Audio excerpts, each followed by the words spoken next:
Hello everyone, thanks for stopping by the channel again. Today's video is going to be about turret towers.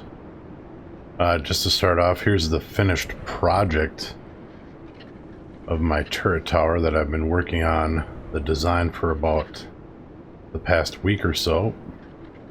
It's got a total of 8 turrets, fully upgraded to tier 3. It is built on it is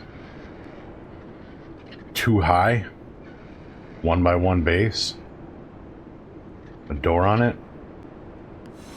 with an advanced mana generator, and then 2 basic mana generators with a reformation stone in the back there. So let's go on over and get to the build here and kind of how I did it. So basically what I struggled with is your character has 1 throne that would claim the base and 1 offensive throne. Well, 1 throne was already in use to claim this base, and I didn't want to use up my offensive throne because I wanted several turret towers around my base. So basically what I came up with is I had to come up with an idea of how to connect the turret tower to the base. So rather than use like foundations or ceilings coming out that would have some line of sight issues for the existing turrets, where it would block their line of sight from hitting their targets, I discovered the straight fringe. Straight fringe is available in the stone tier, the marble tier, and the ornate tier. So basically what I did was just start right at the base, place it, all the way out to 8 foundations, because based on my testing I found that the existing turrets shot out approximately 8 foundations away from where they're placed. So just to confirm,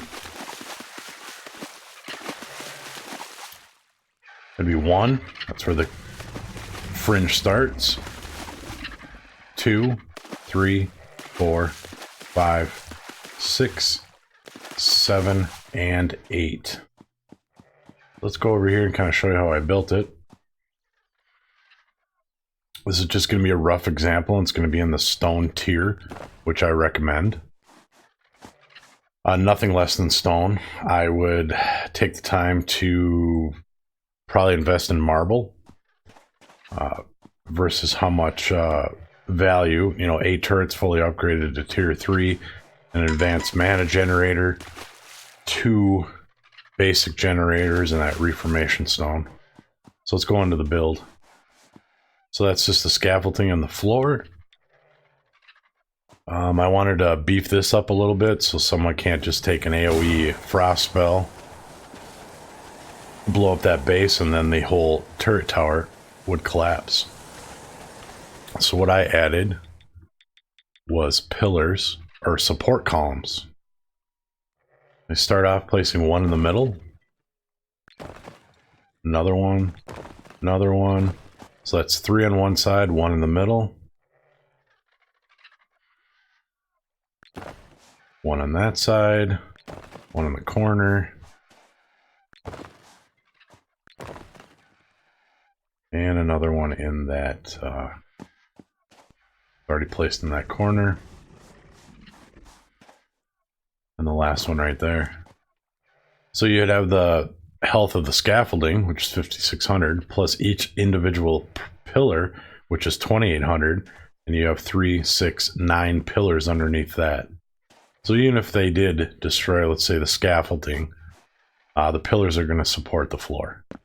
All you need is 1 pillar in place or 1 wall.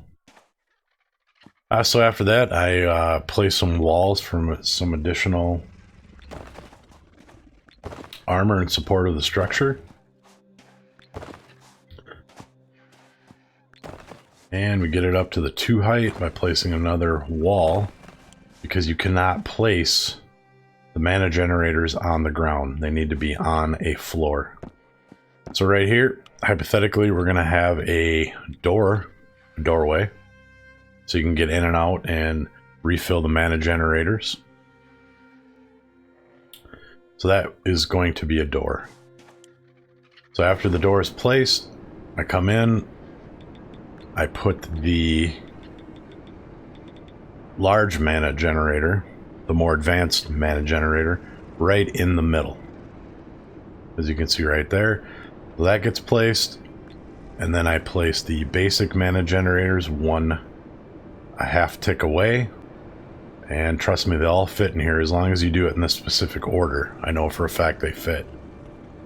So you got your advance in the middle, your smaller one here, another one here, and I put the reformation stone in the back.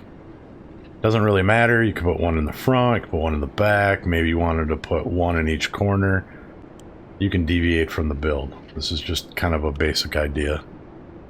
After that, put your floor on, and then you're going to want to use specifically the curved acute floor.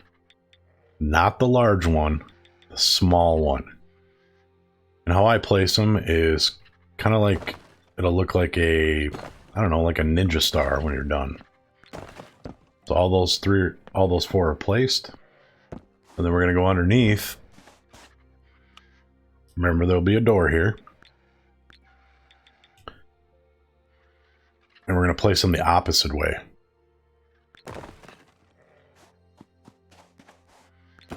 And the reason we're doing that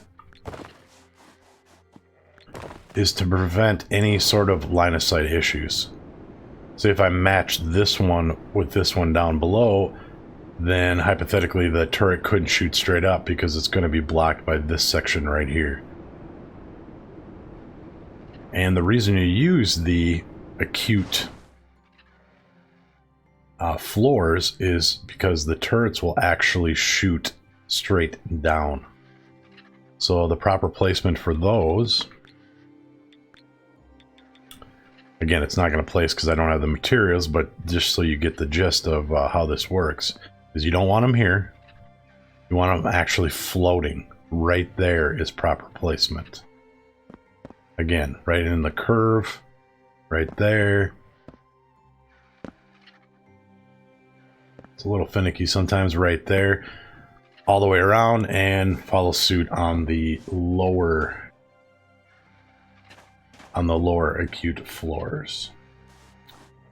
I would recommend placing your, if you don't have enough materials to do all 8 at one shot, just place the top 4. At least upgrade them to tier 2. The tier 1 turrets, they basically just tickle. They hit like a wet noodle. In my opinion, they're not worth it. You know, and after you have enough to get everything tier 2 up top, place the bottom 4, get them to tier 2, and then go through and just slowly upgrade them all to tier 3. And it can kind of give you another overview of finished product. See how they're kind of floating there in the curved floors.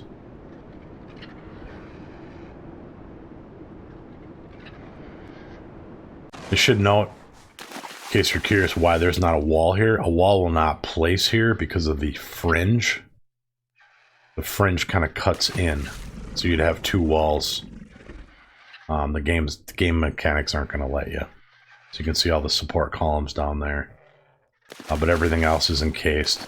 And I put my door, and I guess theoretically the weakest part of the turret tower design, towards the base, where these turrets can cover the weakest portion of it. You know, the whole point of the turret towers is to keep people further away, so they can't just they can't blink in, use their AoE siege spell, and then blink out quickly. It's not really going to allow it. So thanks again for everyone stopping in. If you liked the video, hit the like. If you see any any mistakes, any glaring errors, or I'd appreciate your comments on any of the turret towers that you've implemented.